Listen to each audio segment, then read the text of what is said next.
Upang mas maging handa tuwing may kalamidad, siniguro ng pamahalaan ang modernisasyon at karagdagang kagamitan na panlaban sa kalamidad. Kabilang narito ang modernisasyon sa weather, rainfall at flood detection technology. Naglaan din umano ang administrasyon ng 6.2 billion pesos na pondo laban sa pagbaha sa Metro Manila. Magtignayan tayo sa mga LGU upang maayos na mailipat ang mga informal settlers. Inahanda na rin po ng legal team sa pamumuno ni Secretary Laila de Lima ang mga kaso laban sa nagtayo ng mga gusali na sumara o maharang sa mga daanan ng tubig.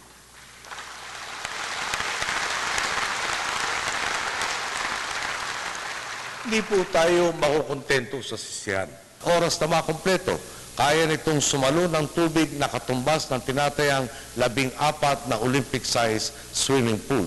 Kaya kung may bubuhos man pong tubig, mayroon na itong pupuntahan at hindi na kailangan nasa ibabaw ng lansangan. Nasimula na po.